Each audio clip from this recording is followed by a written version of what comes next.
start again. Dr. Hayden Richards, welcome to the On Meaningful Work podcast. Thank you, Rahul. It's great to be here. I think that's the first time you've ever called me doctor. I'm like, Yeah. who was that? You know, what's weird thinking about talking to you today is that we've known each other 25 years now. Wow. Yeah. I think I was minus 6 years old when we met.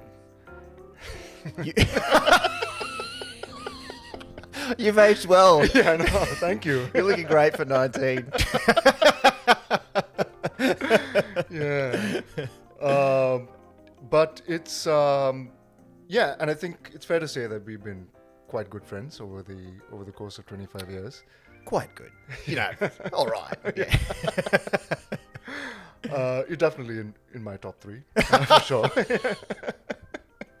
Thanks, buddy. But I think the reason why I wanted to have you on and have this conversation is, I think firstly, you're someone I've always, I suppose, respected from the time I've known you, because you're one of the few people that always had a good head on their shoulders.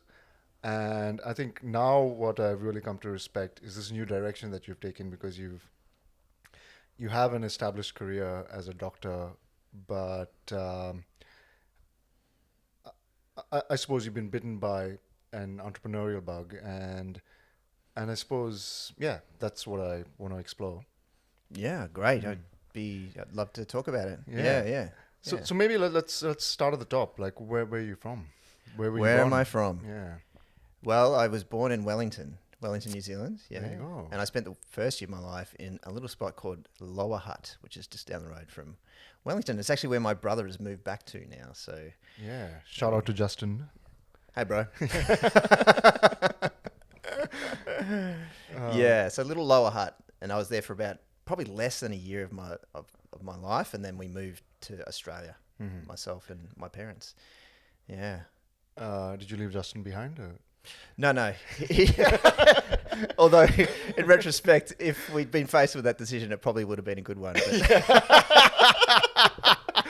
Yeah. But fortunately for him, he wasn't actually born yet. So, Got it. So you moved to Queensland. We moved to Queensland, yeah, from New Zealand. Very different. We moved to the Gold Coast from New Zealand. Very different. That would have been, like a whole different kind of view of the world almost, you know? Yeah.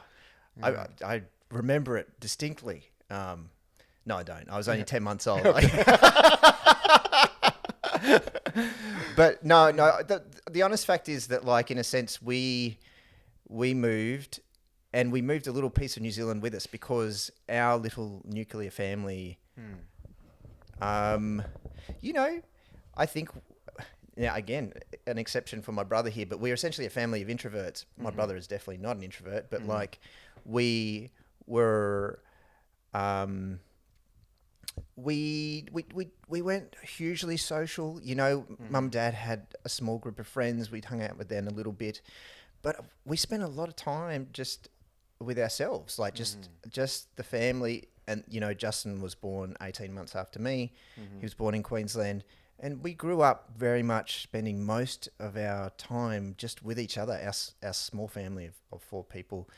And we would watch the rugby together, and we always barracked for the All Blacks, even though Justin was born in Queensland, and I basically grew up in Queensland. I mean, we're basically Australian, but it was such a strong, it was like our little house was that little sort of, you know, satellite of New Zealand almost. Yeah, it really did feel that way. Yeah, wow. And so you obviously began schooling in Queensland, on the Gold Coast. Yeah. What were you like in school? I was the most pathologically shy, quiet, withdrawn person you'd ever imagine. I think. Okay. Yeah. It's funny. I took my daughter to gymnastics class this week. It was the first time we'd been to gymnastics. She desperately wanted to do gymnastics. She's 7, so she's in grade 1, and took her to gymnastics. and she had to go run out with all the girls onto the mat, and we were sort of behind these glass windows, and I saw her run out, and she was with maybe 40 or 50 girls out there, and they were lined up. Some of them had done it before, some of it was new, and they the coach or the teacher told them they had to do something, and all of the other girls just ran off, and there was maybe like 3 or 4 little girls, and my daughter was one of those little girls, and they just sort of stood there not knowing what to do, and then one of those ran off, and then there was 3 of them, and then one of those ran off, and there was 2, and then the other one ran off, and then my little girl was left standing there, and I just saw her, and her hands come up over her face, and she had her shoes in it. She was trying to hide behind her shoes, and I could see she was just trying not to cry, and like my my heart literally just broke, watching that happen. And I got out of my chair, ran out to check on her, and by the time I got there, the coach had caught up with her and got her back playing out with all the other girls. And as soon as she was out there, she was fine. She was great. The reason why I'm telling this story is that feeling of her frozen in fright and not knowing what to do and surrounded by just people who seemed to be having fun. That was the feeling of of much of my childhood. Not at home, like I had a wonderful home, but outside of home, at school, kindergarten, a lot of school. That was how I felt all the time. It was wonderful to see her once she broke out, and once she actually got into playing with the other kids. It was fine. She was out there and she was into it. But I reckon I made that breakthrough when I was maybe 22. Yeah. No, I'm not joking. I'm not joking. Yeah. Well, I mean, when did we meet? How old were we when we met? Probably 19. Yeah. We were 19. Yeah. I'm telling you, like it was around. That was around the time when I was just starting to just work life out. Starting. Yeah. Yeah. I mean, I suppose like I can definitely relate because I suppose the term introvert extrovert has been bandied about quite a bit, and I didn't really understand it until I read the book Quiet by Susan Cain. I don't know if you've... I've read parts of that book, and I've read a good summary of it as well. And yeah. But I suppose as a kid, being an introvert, what did you withdraw to? Good question. I withdraw mostly... I used to draw. I used to draw a lot. Yeah. I used to make things. Loved making things. Yeah. I used to draw things. I remember my parents put on a birthday party for me. I reckon I was maybe like 4, maybe 5 or 6. And a bunch of kids came over, and I was just scared shitless. And I remember spending my birthday party sitting we used to have this plastic green table and two little plastic chairs, and I sat at the chair and I drew dinosaurs like during my own birthday party. Wow. Yeah, I was just freaked out by. I just had enormous social anxiety. I think as a child. Yeah. Yeah. And I suppose that's placing you at around 6 or 7 years old. But then I suppose as you grew older, going to secondary school and so on, did that introversion still stay with you? And did you? Yeah, it definitely did. But I worked out something. I worked out that I could get people to respect me by being good at stuff. Yeah. And for me at that time, the shortest route to getting social currency of any form was through the respect that came with people thinking, oh, wow, that's amazing, or wow, he's good at that, or things like that. And so when I look back, I still can't say for sure, is that the driver that made me just want to really achieve and do really well at as many things as I possibly could, Was that the driver? I don't know. Was it something more innate? I don't know. But it certainly I certainly feel like there was a moment when it clicked for me. I think, maybe in grade 2 or something, I made this model of the planets of the solar system. And I remember how impressed all the other kids were. And I was like, here's my ticket. Yeah. I'm like, if I can impress people, maybe I can fit in somehow, or maybe I have a place, know? Yeah. And I suppose, this is when we first met at the Venerable Institution, St. Hilda's College. Venerable. One of the things I was impressed by you was there was this real, bias to action in that, you were good at uni, you play the saxophone in the band, you put together this amazing event, that's still, 20 years later is still going on at the college. And also, like, you made a freaking whale for one of these college productions, but I suppose tying that back to what you just described as kind of impressing people by being good at stuff, like all of the stuff that you did, what if you recall, what gave you like true joy? Was it making stuff, drawing stuff, music? There's that's a really good question, and the words true joy are very specific, and I guess I want to separate that from, say, like satisfaction, because satisfaction came with people being impressed, and satisfaction came with me garnering respect of people for sure, and but true joy is different, isn't it? And that's what I'm trying to get at. Yeah, true joy came with the making, I think. It's like the making, the building, the creating. Yeah. That whale, that was just so much fun to make. Like, we built a whale. Yeah. And I was unashamedly proud of it. It was a brilliant It was whale. beautiful. Yeah. And we dreamt it up, and I remember it was Catherine Aston-Morno helped me with that, and we worked on it for days, and we just had a whale of a time. Nicely done. We're going to edit that part out. No, we just had a good time to create. To create is definitely a joy for me. Yeah. And also, I think you were always good at school, and you were always good at in terms of doing really well in your studies.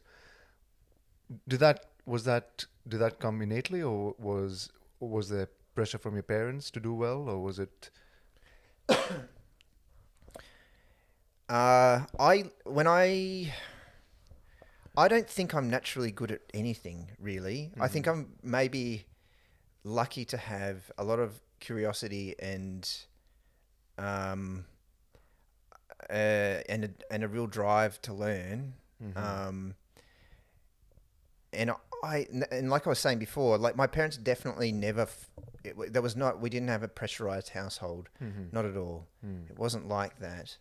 It was a supportive, wonderful home. The greatest gift that anyone could get to start life with, honestly. Yeah. And like it's at the forefront of my mind actually at the moment, because it's Mother's Day tomorrow, and so thinking about that. Yeah. And so there was never any pressure from my parents to perform highly. It came from somewhere else. And I think it was just that I've just got to keep impressing people. I've just got to keep, like, it just always seemed like that that concept of social currency Mm-hmm. was just always the shortest route to that was to just be good at something. Mm-hmm. Yeah. Mm. I don't think it's particularly healthy. Like Yeah. looking back on it, like, you know, Mm. but it had some downsides. It also had some upsides. Like, For sure, yeah. yeah. Thinking back on that, then I think you were one of the top students in your school, and so on. But what were the downsides to that? Do you think?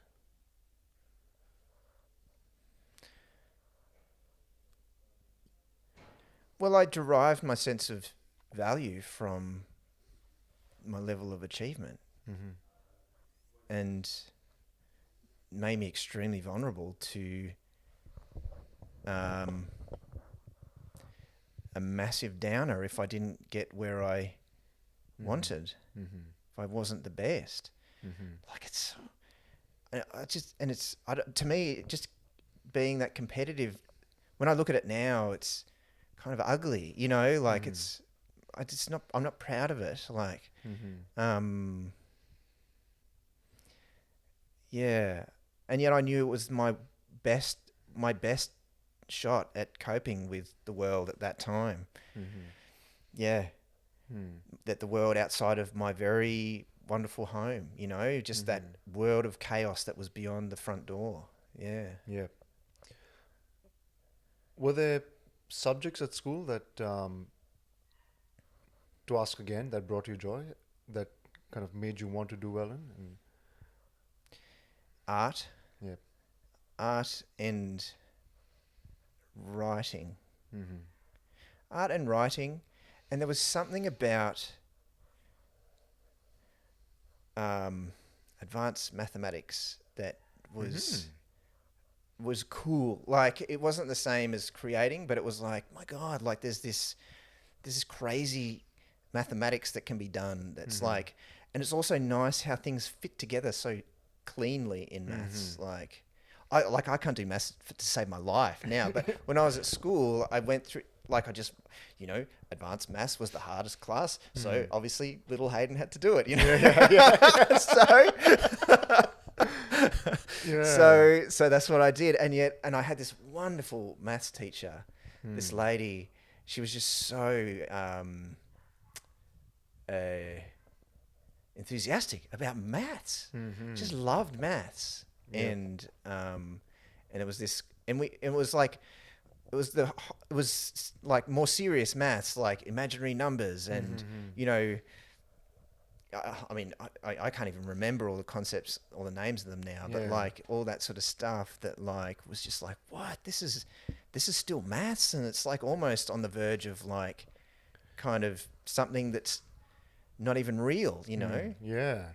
But I suppose maths gives you a cleaner outcome than social dynamics, I suppose, you know, and that's My word. You know what subject I hated the most at school? What? Lunchtime. Serious. Yeah. It's like, step outside that classroom. You're in the jungle. Yeah. Like, you know, like, how am I going to survive the next hour? Wow. How did Yeah. you survive?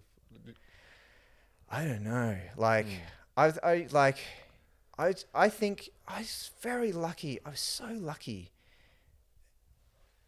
And when I think back and I look back through, I went to 3 different schools, and each time I went to a school, somehow I would have some person who was, or maybe a couple who was a very special person, and they befriended me. For some reason, they were happy to be friends with me. I don't know why, because at the time I didn't know why either. I just thought, oh God, you know, I'm not an interesting person. You know, I wasn't entirely sure why people would want to be friends with me at that time in my life. And yet I had this, I remember I was at an all boys school for a few years, and I had this friend who was just respected by everyone, you know, and he was a friend of mine, and well, he considered me a friend, and I was always just slightly surprised by that.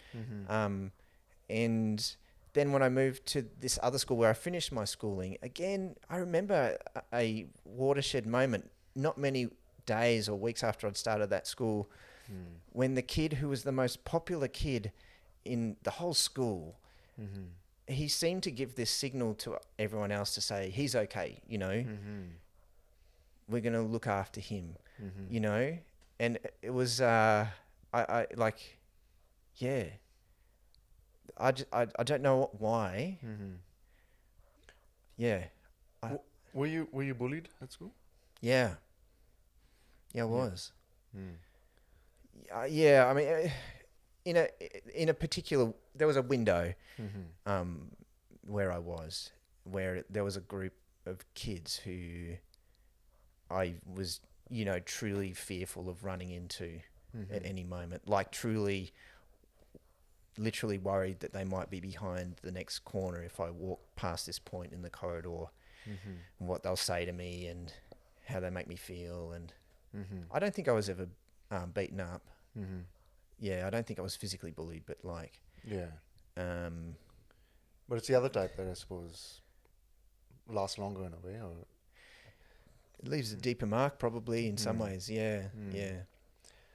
And then I suppose as you start to finish up school and you're thinking about your career, how did you go about thinking about what to pursue? Well, the first factor was like, well, what's the hardest course to get into? You know, this is how I used to think, like, you know, and what garners the most respect? What's, you know, where do I get like the most accolades, you know? Like, I'm sort of embarrassed to say it, but it's true. Like, it, you know, hands down, it's medicine, you know, do medicine. And there again, that decision came from you. There was no... No. I mean, I think my parents, and I'm kind of speculating on this now, I think they always would have wanted me to would have been proud of me to do medicine. And so I suspect that like there was that there in their minds. You never know how that manifests in the way that people speak to each other. You know, this stuff comes out in funny ways. I suspect it was there, but they would have supported me with whatever decision I had to make. Yeah, for sure. And I suppose medicine might be, you know, the hardest course that garners the most respect and so on. But there are aspects to medicine that could really put people off, like dealing with the human body, for example. Did that factor into? No. Like for me, not that I, you know, not that I could get in, but I'm extremely squeamish. You could totally get in. You could do medicine now, Rahul, if you wanted to. But yeah.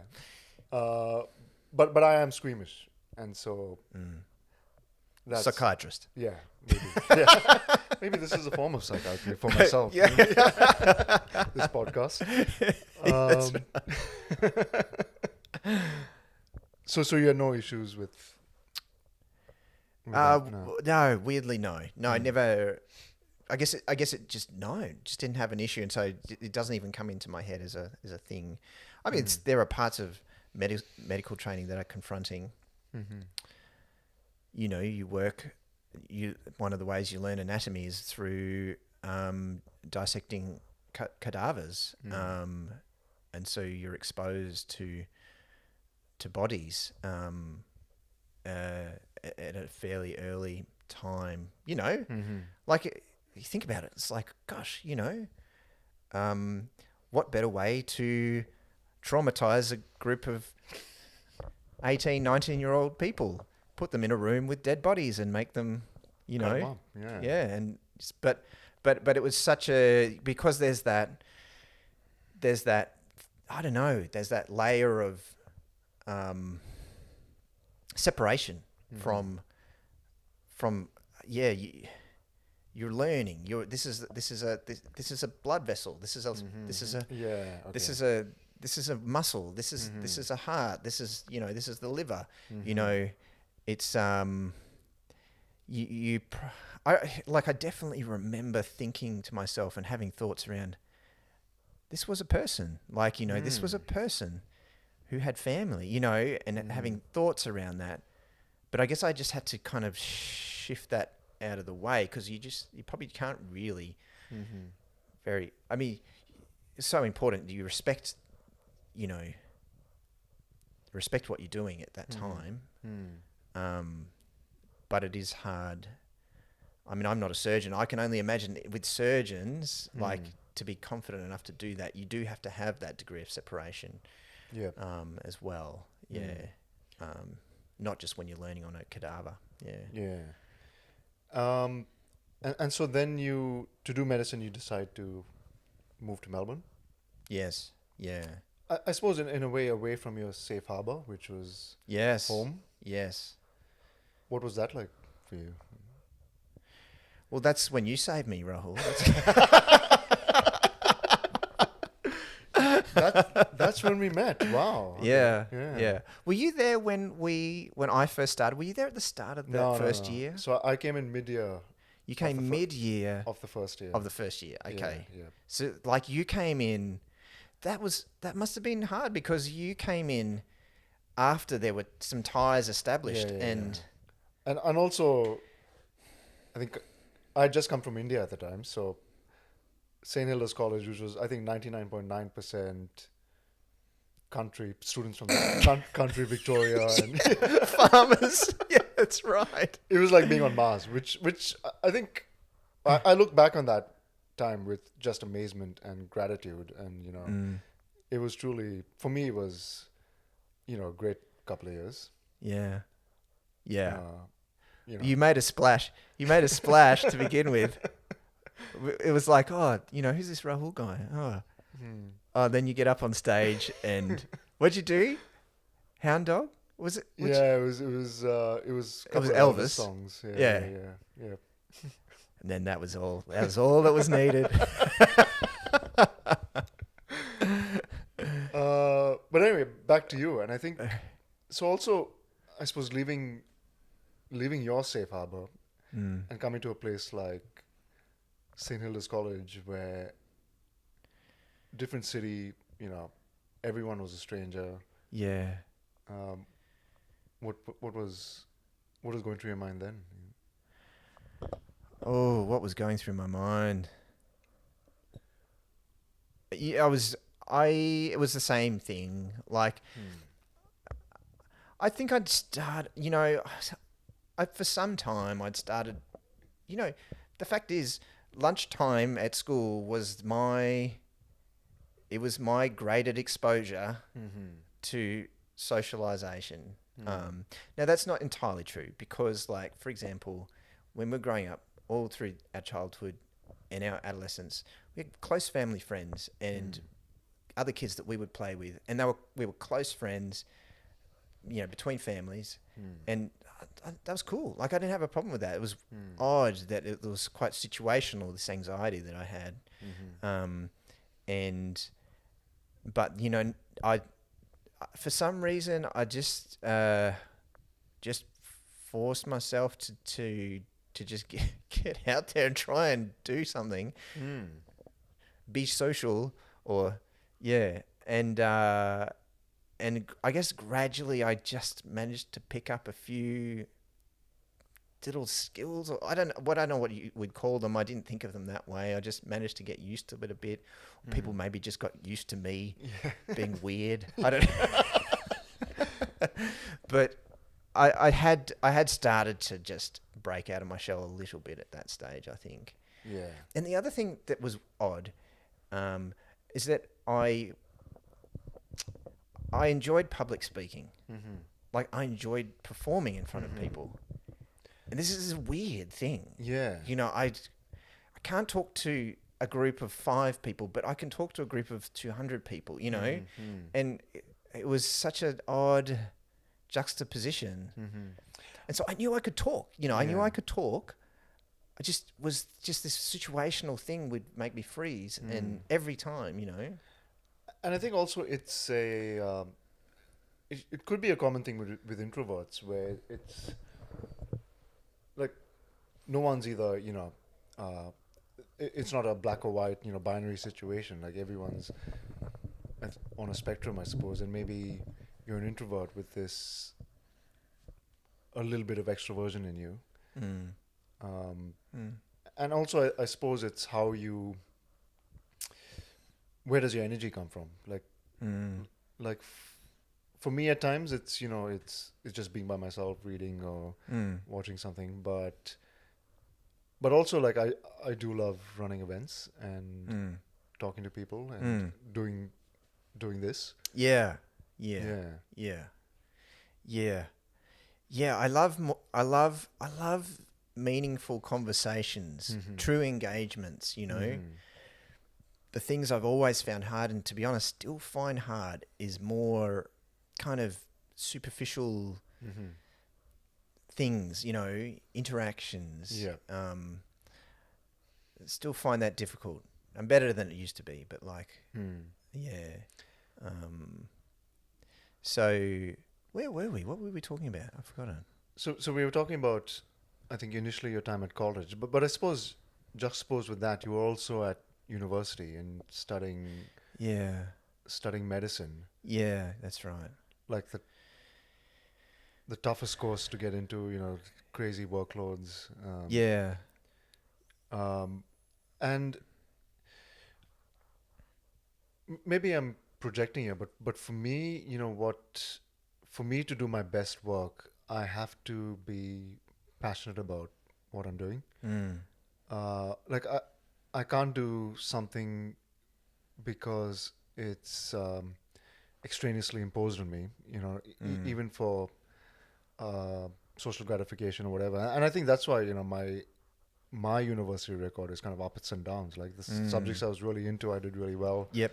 The ones I wasn't into, I really struggled. Yeah. But I suppose with you, you have this in you to do well no matter what. Yeah. And how do you find that focus, and how do you find that, I suppose, drive within you? It's a bit of a mystery. Yeah. Like it honestly, but it still comes back to how do I get people to like me? That's it, And I think we live in a social world. Mm-hmm. Now I'm really lucky. I don't feel this way anymore. This is I look back on myself then, and I feel I feel a little sad about it, And but I know that at that time I was like, I don't care if it's boring. I don't care, like, if it's not that interesting. What mark am I going to get? Is it a high distinction or not? And and that's it. And what a shame. I don't I could have been taking it a little bit easier. Yeah, but I think it's also served you really well in that you've yeah. I do. I find myself now in this place. It's delivered me to this place, and I look back and think, thank you, past self, for being such a maniac. Yeah. Because I wouldn't be here now if it wasn't for past self. Yeah. Past self maniac. But I don't. But at the same time, I do feel, I just kind of feel a bit of compassion for that guy, who was just a bit lost. And I'm not saying I'm not lost now, maybe we're all a bit lost, but I don't feel like that anymore. I feel like the grasp I have on the world is more certain, yeah. But yeah, so I think the trap there is what this writer, David Brooks, calls the second mountain, where usually what happens is we get so caught up in success, or what people expect of us, or what society expects of us, or even what we expect of ourselves for the wrong reasons, that we climb the heights of this mountain, then we reach the top, and we think, holy shit, this is the wrong mountain. I'm supposed to be climbing this mountain. Yeah. Yeah. And that's what he calls the second mountain. Yeah. Um, It's an interesting concept, isn't it?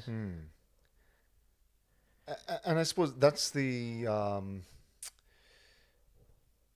like being successful has its trappings, but it can also lead you down a wrong path.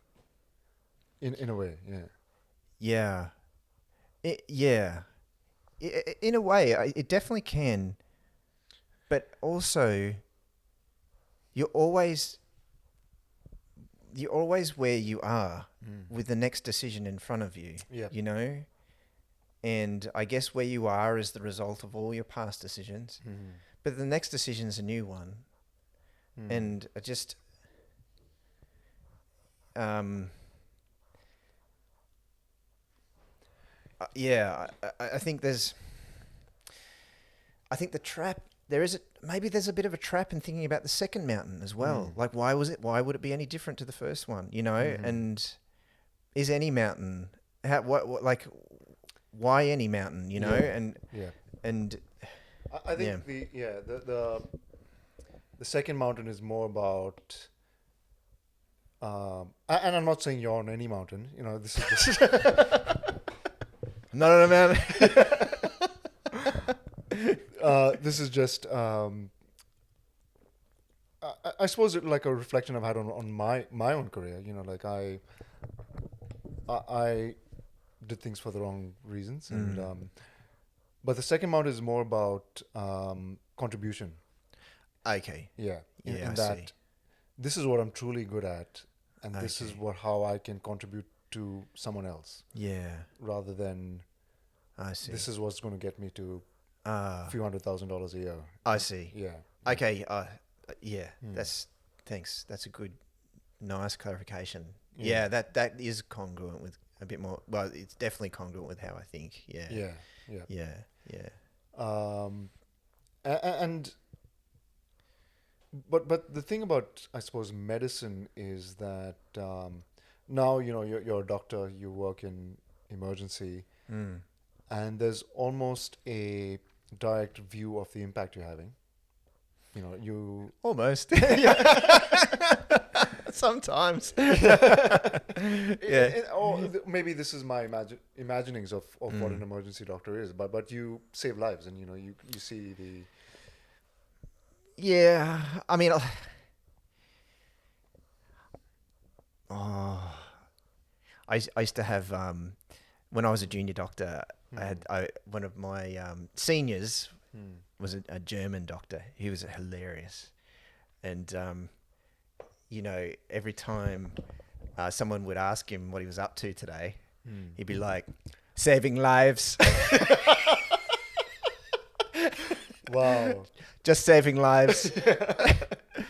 And the reason why it was funny is because it's a funny phrase. Like, what is it to save a life? Like, and is that what we really do? I don't know. Like when I think about the parts of my job where I feel like I've made the biggest, most important difference, it's more about when I've helped someone die well, or just relieved someone's suffering in some way, and just changed the expression on their face, you know, like, and sometimes it's just a word or a look or a tone in your voice, and that's the difference. It's not like anything I learnt in medical school. Yeah. Wow, that's it's funny. And just last night I was watching this documentary on Oliver Sacks. Oh yeah. The neurologist. Yeah. And one of the things that it's on, you know, SBS right now. But one of the things that kept coming up was how empathic he was, like how he would literally like spend time with, like hours and hours with. Well, I mean, he's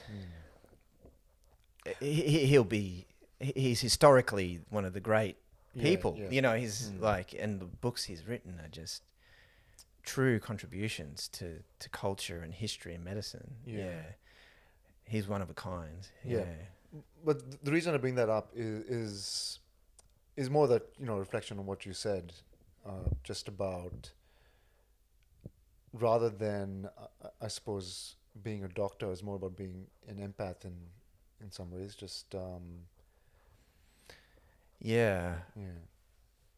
I think that's where people, whenever someone says thank you, it's because of just how you've interacted with them, how you've communicated with them. It's not to do with, like, I mean, someone comes in with a dislocated shoulder, you put the shoulder back in, they say thank you. Yeah. Like, feels better. Yeah. You know, can move it again. But there's not that many problems in medicine that are like that, that are just like, oh, here, we'll fix that. Whoops. Oh. Okay, my microphone just fell apart. All like that. Welcome to the On Meaningful Work podcast. But yes, I think that I think the way you communicate with someone is ultimately what leaves the deepest impression. Yeah. And it's funny that, just kind of reflecting on your past as an introvert, where that was, I suppose, the toughest part for you. Yes. Is now the irony. Yeah. Is now, I suppose, the best thing about you. Maybe. Yeah. Look. Yeah. I thought you were going to say something about my fashion sense, or. But I'll take everything. Yeah. I mean, I still don't think I'm a master of empathy by any stretch. I slip up all the time. I make mistakes. I say the wrong thing. But it is something that I've taken probably in many ways as my core focus to be better at. I could put it that way. Yeah. Okay, so maybe, I suppose, let's talk about the entrepreneurial bug that's, I suppose, bitten you in a way. Like, when did your thinking start to shift, do you think? So it's a good question. There's a lot tied in, I think, because we're going through medical school and then specialty training in emergency medicine. It is pretty full on, and it's a lot of memorizing. It's a lot of regurgitating. I'm not blessed with a very good memory. And one of the benefits of that has been that I need to understand things very well in order to retain them. So that's been valuable, and also kind of enriches the experience of learning a little bit. So it wasn't, the reason I'm saying that is because it wasn't like I just remembered things verbatim all the way through training. I tried to think of it as a way of gaining understanding of things, and that helped me maintain my motivation and so on, I think. But it's not a creative discipline, not by any stretch. And I went through training. I'd got my exams. We had kids. My kids are 7 and 9 now. And about 3 years ago was the first year they both were in either sort of school or kinder. And when I had a day off during the week, there was like stretches of several minutes in a row when I was in the house by myself, Wow. And what it was luxury. Yeah. And I was like, and I look around, I'm like, what am I going to do? What am I going to do? Like, Yeah. For me, like, time to myself is just it's so important. Like, and it's not like, family or kids or anything, like they detract or anything. It's just like they take up time, and and then those blocks of time that would be nice to have to myself are not there. And then all of a sudden they were. And I was like, okay, like, let's start doing something different, you know. Got my exams, good. You know, keep up my study, keep that up, fine. But what can I make? You know, let's start making again. And so I started doing some things outside of medicine. I wrote a blog for like 3 months, and I think maybe 7 people read it. Like, you know, but I called it the Surviving Winter blog for emergency department. I just put it up on our little emergency department website, and I had one for each week. I was like, okay, good. I can do this for 3 months, once a week. That's 12 posts. I'll do 12 posts, and I'll just do it through winter, and maybe someone will read it, and maybe someone will find it's useful or a little inspiring, or maybe it'll just help them get through a tough day. I don't know, maybe not, but let's just start doing something, you know? And so I wrote that for 3 months, and that was probably 3 years ago. And then I, you know, I had more opportunity to consume, you know, more podcasts and other things like that. And I came across Seth Godin, and then I came across the Alt MBA, and then I thought, oh, let's do the Alt MBA. And so I did the Alt MBA, and that was at the beginning of last year, so sort of a year and a half ago. And I met a bunch of people who started businesses, and I was like, oh, what happens? What do you mean start a business? And what's that all about? How do you do that? And I'm not just businesses, but companies. And I was in a group with this guy, and he's just like, yeah, we started a company for that, and then we sold the company, and then we started this business, we turned it into a company, and then we sold that, and we'd split this company off to this company and this company. And I was like, whoa, so you could just like totally just start a company, just like you could just do it, can't you? And he's like, yeah, you can totally start a company. And so I was like, interesting. That sounds like fun. Maybe one day it would be good to try that. And then I did a bunch of other things through the year. I did this, I decided I wanted to make a course. I wanted to make a course that people would access online. There was a lot of good material that was taught face to face, but I felt like there was a lack of material that primed people for face to face learning. And I was like, and the best format for that is going to be video. It's got to be video. You know, just keeps your attention, something that's entertaining, something that's fun or even funny, but still educational. You know, there's got to be something, because there's nothing out there that's quenching my thirst at that level. So maybe I can learn how to do that. And so I actually had dinner with you one night in one of the little in between lockdown windows, and I was on the train back to Geelong, and this ad came up on my phone, and it was for this course called Sell What You Know. Make an online course. I was like, dun, dun, dun, put my name in. Next day, someone called me up. It was based in the UK. I was like, oh, okay, yeah, whatever. Yeah. Spoke to the person. I was like, let's do it. Sign up. And so I did it, and it turned out to be more of about marketing, which, okay, you know, wasn't exactly what I was thinking, but it was still very educational. I must admit that my perception of marketing and sales and all that sort of thing had probably been distorted. Like I thought of it as some sort of something slightly slimy kind of thing.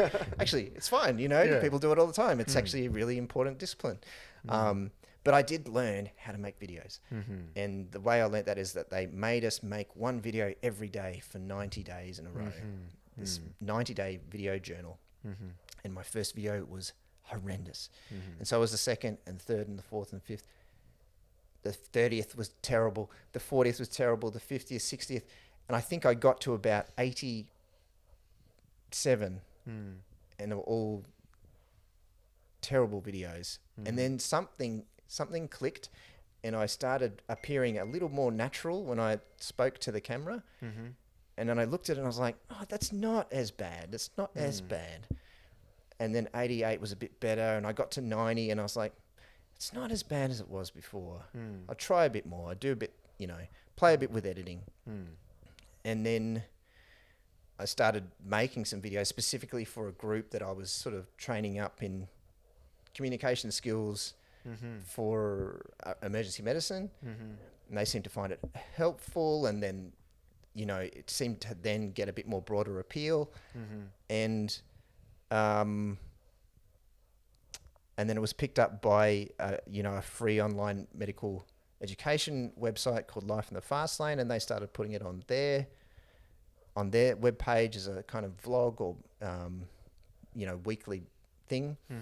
And then we started getting people calling up and, you know, contacting me and saying, oh, this looks interesting, and oh, we have this in common, and you know, and just that was just the most wonderful thing, to be honest.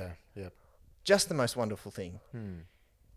The first time I put one up on YouTube, it was like, I'm going to regret this. That's it's kind of it's a weird thing, you know, even publishing still gives me the butterflies, you know. It's Click that button. yeah just get it out there. Maybe no one will watch it. Yeah. Maybe someone will watch it. And it's like but then you get, you know, comments from strangers, like you were saying, and it's from across the world. And from across the world. Just lovely comments and people who've said, oh, can we meet up and talk? Do you want to meet on Zoom? And just wonderful people, you know, who I've met from other parts of the world. I'm like, what? Really? This is amazing, you know? Someone else is actually interested in this stuff. It blew me away. It's wonderful. Yeah. So, actually, did having kids make you think about your career differently?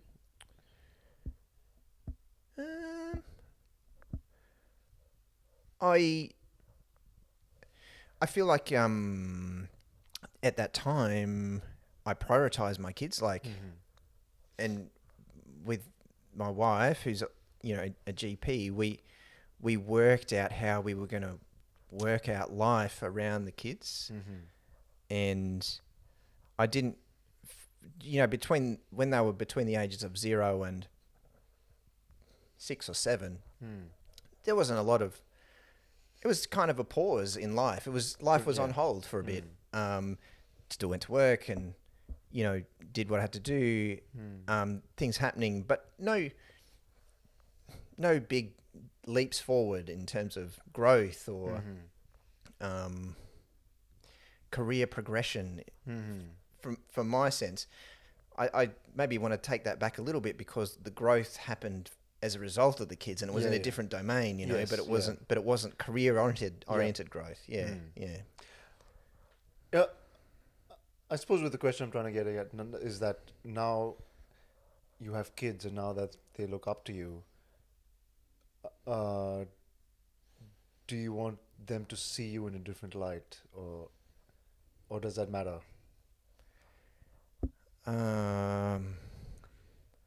I just want my kids to be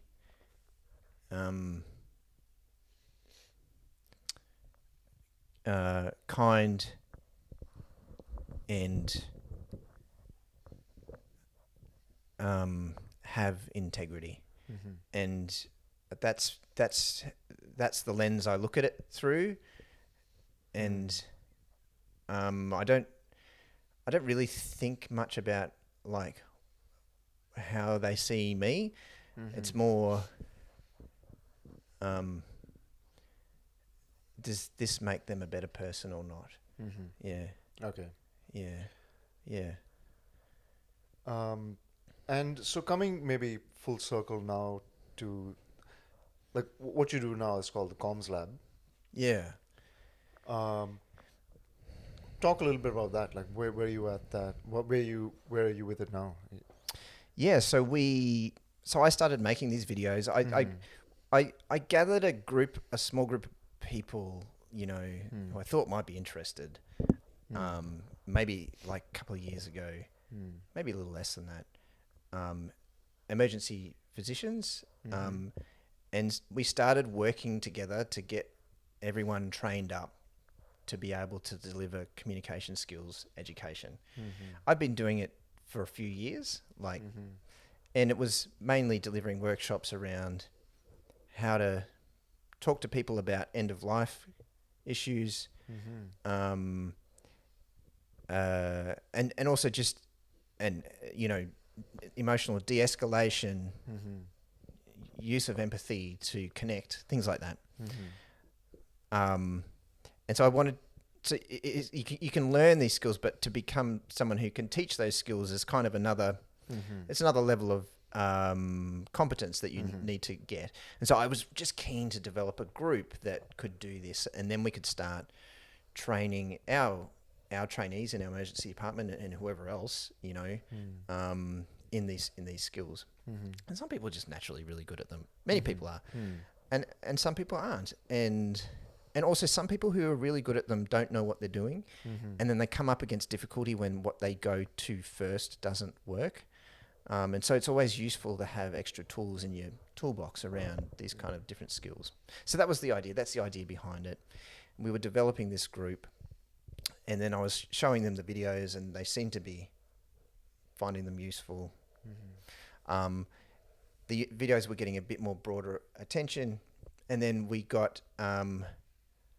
I started sort of having some ideas with a friend of mine who's an intensive care doctor about, what can we do with this, and we would throw ideas around, and we actually got a bunch of guys together who I'd met on the Alt MBA earlier last year, and we had like a engineer, and we had a guy who was a restaurateur, and a guy who was into IT, and we were like, hey, do you want to pilot a program with us? Will you be our guinea pigs? And so we put on a couple of workshops for them with specific problems to their work, and we developed some material around that and got some good feedback. And we were like, okay, well, there's proof of concept here. This is something that we can apply in lots of different areas.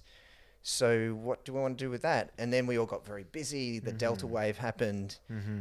He was busy looking after people in intensive care. I was busy looking after people in the emergency department, and it all just sort of fell away. And then around Christmas time, we had someone contact us saying from the College of Urology, and we got a call of interest saying, can you put on something for our trainees? It's becoming, we're recognizing more and more that communication is more important, which is great. If it's being recognized at the college level, would you be happy to do something for that? And so we were like, yeah, great. Okay. And so we thought, well, how are we going to do this? We've got the skills, we know how to do it, but we're like, how do we charge them money? How does that work? Out of it. How do we make a business out of it? Get those slimy sales skills. Yeah, that's right. So I remember calling you, actually. I remember asking your advice, and we talked through quite a few different things.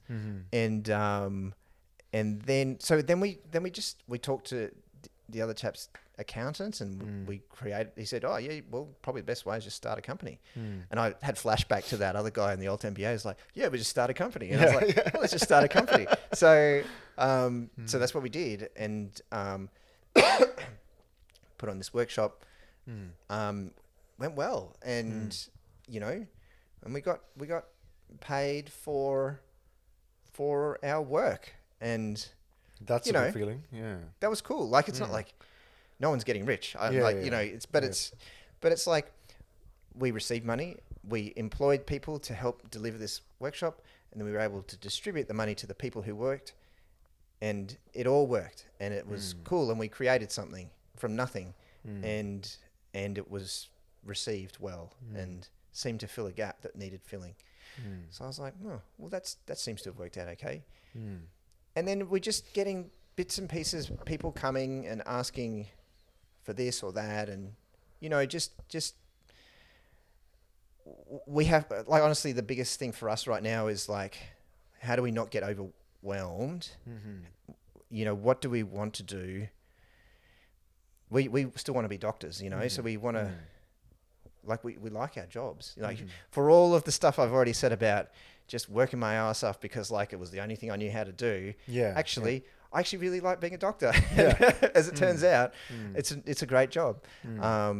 But, you know, I also have this side that you're just alluding to, this entrepreneurial thing, which is like, oh, it's exciting, it's new, it's like creating something.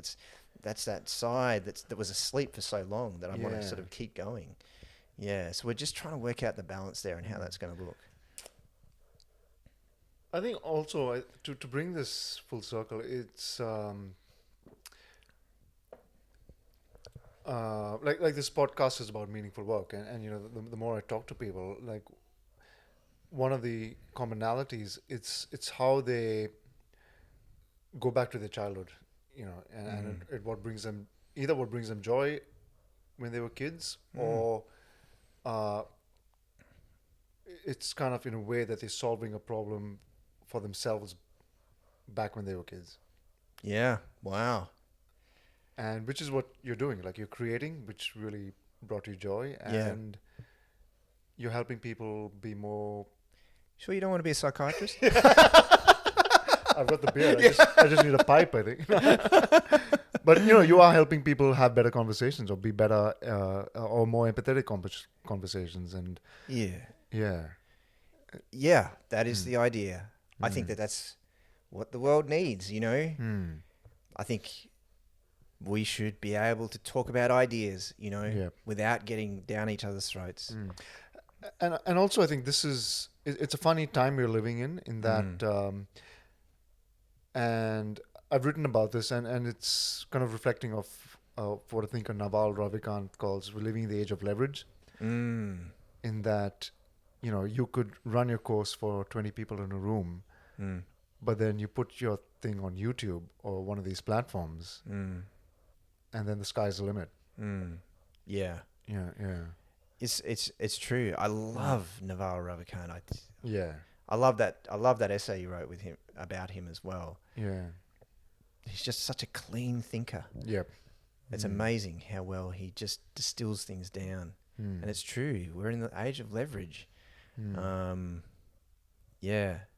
so if we're in the age of leverage, then surely we should be doing all we can to make sure good ideas spread.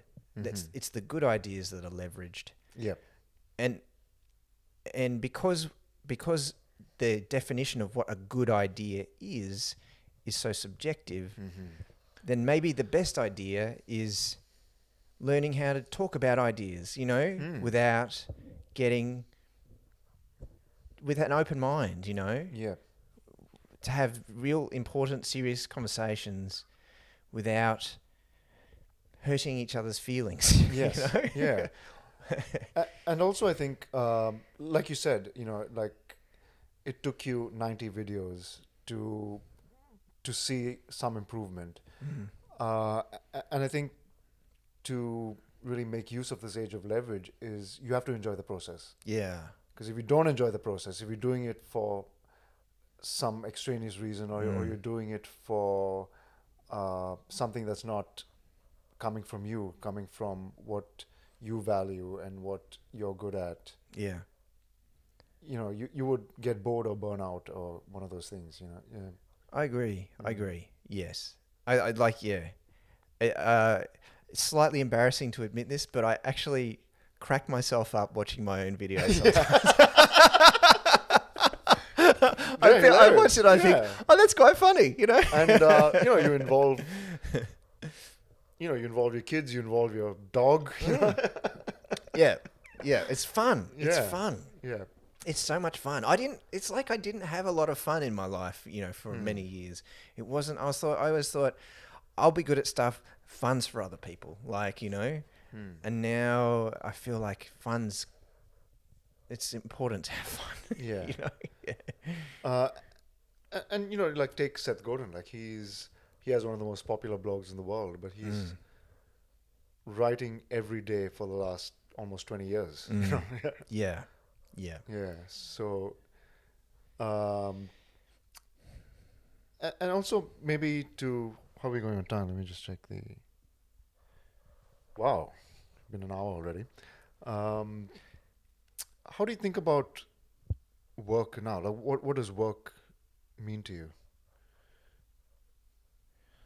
The other day, someone asked me what retirement meant to me. Mm-hmm.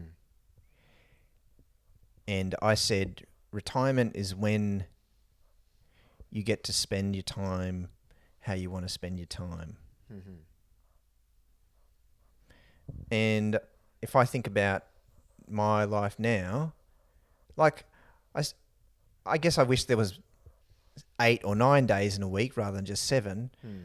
But the way that I get to divide my week up is pretty good. Like, I feel very fortunate. Like, I think, gosh, I have this position, I have this role as someone who does my best to help people. Like, I get to teach, I get to interact with hundreds of people, which, I mean, if if you told me that was what I'd be doing, 20 years ago, I would have just thought, kill me now, Yeah. But Hide under the doona. yeah, yeah, seriously. But it's pretty. It's pretty good. It's like, wow, I get to do all these cool things, and I'm compensated well. Like, I don't have to worry too much about money. It's That's always it's a good. very fortunate position. Yeah. I'm very grateful. I feel very lucky. Can I also just maybe reflecting on what you're embarking on now? Like, you were someone who really shied away from failure. And I suppose the path you're on now is, that's part and parcel, really. Totally. How are you dealing with that?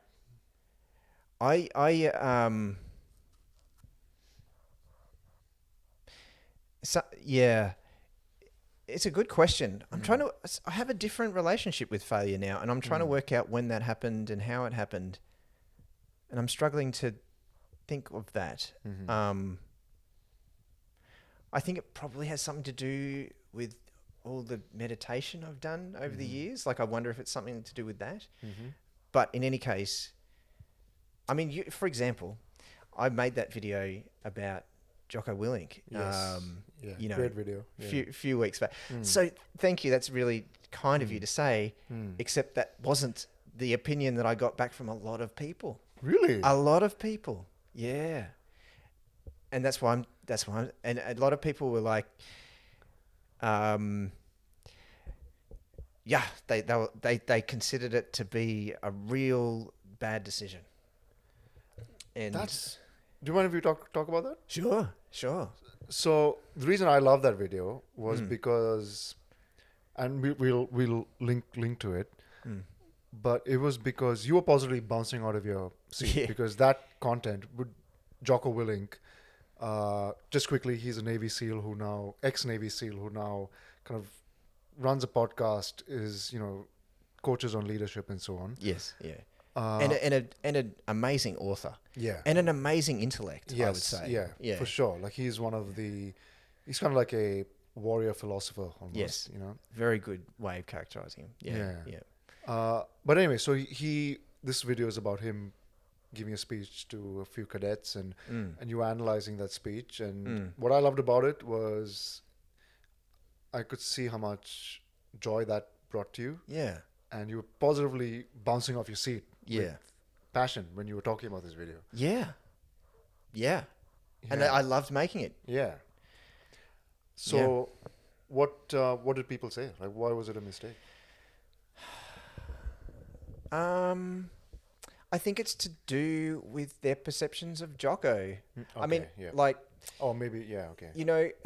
I guess, I have read all of his books. I have listened to his podcast. I've watched interviews. I mean, I would say the interview between Tim Ferriss and Jocko Willink is one of the greatest interviews of all time. It is. That was probably his first public interview. Yeah. It was. You're absolutely right. Yeah. Mm. And it was the most intense engagement, interaction I've ever heard, I think. Mm.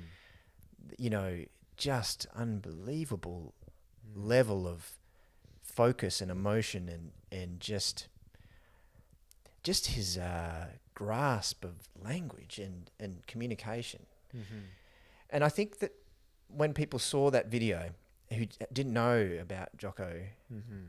they saw a enormous man, extremely muscular and large, essentially yelling at a group of soldiers in camo, all holding rifles.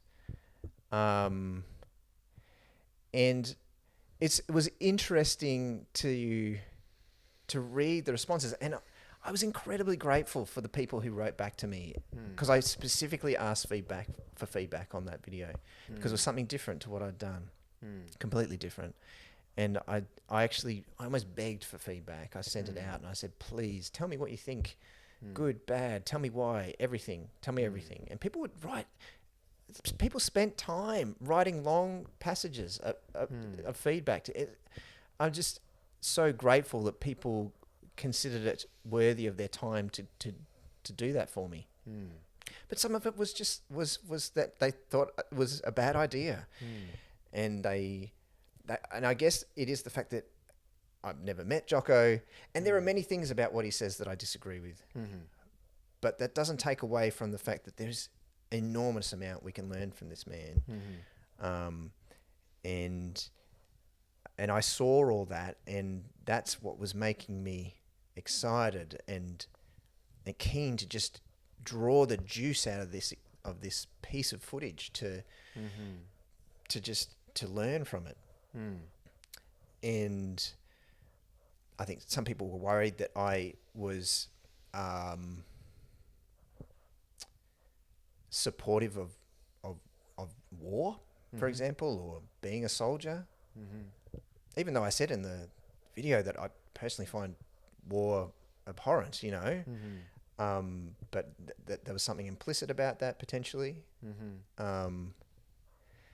And other people questioned who was my audience, who was I speaking to, which was interesting because for me it was like, okay, let's experiment with not having an audience. Let's experiment with just being me in front of a camera, and see what happens. And I guess when you do that, you have to expect not everyone's going to like you, not everyone's going to react positively. That, what this reminds me of? Tell me. Bob Dylan. You weren't expecting that way, but no, I definitely was not. But okay, so Bob Dylan was the greatest folk singer in the world. Yeah. But there was this historic instance at the Newport Jazz Festival. Yeah. Where he plugs in an electric guitar, and then he has a rock and roll band backing him. And people lost their shit. They thought he was, Judas. He was, betraying the folk cause, and they pretty much booed him off the stage. The stories of Pete Seeger, who was like the godfather of folk, with an axe trying to cut the cables, and wherever he went, he got booed because he was playing rock and roll music. Really? But I was listening to an interview with Robbie Robertson, who was his guitarist in the band. Yeah. Robbie was saying, like, when they heard the playback of those concerts, they're like, holy shit, we sound really good. And sure, people were booing him, but they were turning up to his concerts. And then over time, those boos turned to cheers. Yeah. And I think what I take from that story is it really comes from you. Like, if you don't find joy and passion in what you're doing. Yeah.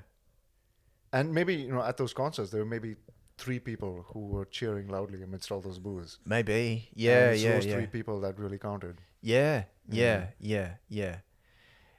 Yeah, you've got to respect that, don't you? You've got to respect someone who's prepared to change direction.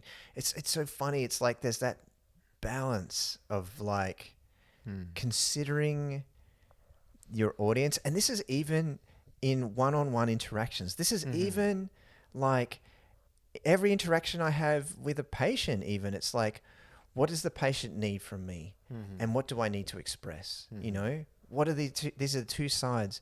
What does the patient need from me, and what do I need to tell them? You know, and it's the same with any conversation in many ways. How do I express myself, and then how do I be what this other person needs me to be? You know, that balance is just, it's everywhere. It's everywhere more than one human is, you know? Yeah. Yeah. But I think especially in, I suppose, an entrepreneurial venture, it's a combination of both. It's a combination of your vision Yeah. and what you can do for the other person. It is, that is it, isn't it? Yeah. It's like, Frank Gehry, the famous architect, when he was designing buildings, he would first present to his clients what he calls a Shrek model. And it's just like this crazy model of his vision. And he'd show that to the clients, and clients would go, what the hell is this? It's just a blob, you know? But then he'd work together with them and then reach a midpoint. Yeah. But there's something about setting that vision. that wide anchor, isn't there? Yeah. Like to bring it back from the extreme as opposed to starting from conservative. Because one story he says is that he was commissioned to design a mental hospital, and he sat in, a few of the sessions just to get a feel of what was going on.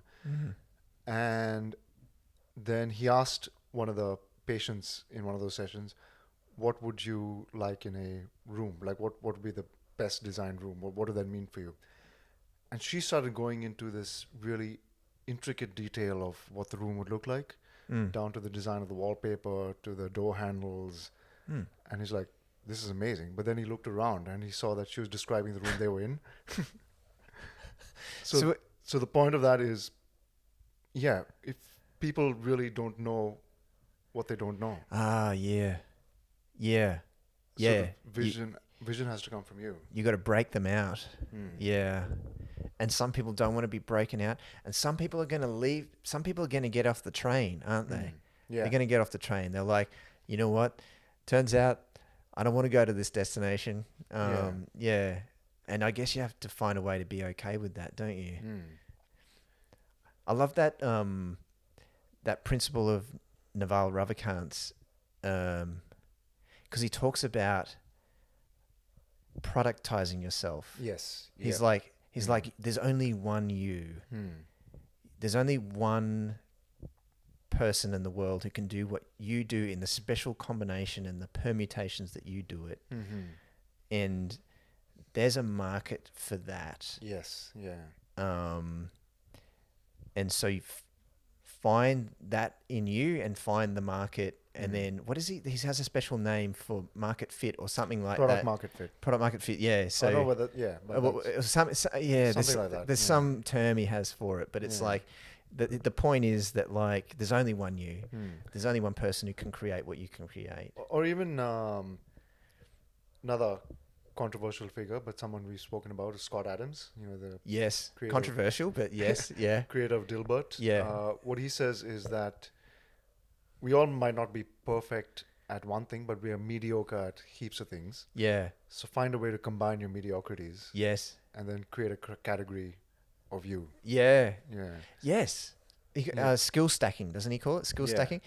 And he's like, I was okay at drawing, but not There you go. great. Yeah. I was kind of funny, Yeah. not great. I've worked in a few office environments, but not many. Which is what Dilbert is. Yeah. Yeah. Yeah. All right, Hayden. This is usually the last question, but maybe you've answered it. And if you haven't, I'd love to hear your thoughts. What does the term meaningful work mean to you? So this is the most embarrassing thing because I knew you were going to ask me this question. Yeah. And I still haven't come up with a good answer. So maybe I'll just think out loud a little bit. Sure. I think meaning's so hard, isn't it? Because we don't know if it's real or not. And even if it's not real, does that mean it doesn't matter? It probably maybe it still matters anyway, you know? And so even if we build our own meaning, that might be okay. And I think if I get to go to work and I get to interact with people with the intention of being of assistance, with the intention of alleviating some suffering or helping them with something, that's pretty awesome. If I get to go to work and I have the opportunity to grow, I think that's pretty awesome. And if I go to work and I have the opportunity to be accepted as I am, I think that's pretty awesome as well. And that's probably enough, I think. That's great. Yeah. Is there anything else you want to add before we wrap up? I don't think so. Feels like we're just at the pub. Yeah. It's great. This has been great. Time has just flown. But no, I think I really want to thank you, Matt. Like, I think firstly for me, at the time I met you, I was like, just pretty much fresh off the boat, and you were one of my closest friends there. So firstly, thank you for welcoming me at that really initial stage, but also for being my friend for the last 25 years, which is crazy. And also, I've learned heaps from you. I really look up to you. So thank you for that. Well, it's mutual, mate. I mean, whether you realised it or not, you getting off the boat was one of the best things that happened to me. Like back then, I hope some of the stuff we've spoken about now brings that into focus. It was harrowing, at times, and so having someone like yourself in my life at that time was important. Yeah, and I'm glad you're still around. We can still catch up. No, for sure. Yeah. Haven't left yet. All right, mate. Thanks heaps for this. Thanks for making the time. Thanks, mate. Cheers. Cheers. Thank you for listening to this podcast. If you're enjoying and are learning from this podcast, please subscribe on YouTube, Apple, and Spotify. A great zero-cost way to support us is to leave a review on Apple Podcasts and Spotify. If you are feeling extra generous, it'd be great if you could leave a comment or feedback on our Apple Podcast or YouTube pages. Or you could email your comments and feedback to me directly at rahul@disruptivebusinessnetwork.com. That's RAHUL at disruptivebusinessnetwork, all one word, .com. Finally, a big shout out to our producer Dan Scahill for his work on the keys, and to Vashti Civil for writing the original music for our theme. Until next time, this is your host, Rahul Sones, signing off. Bye.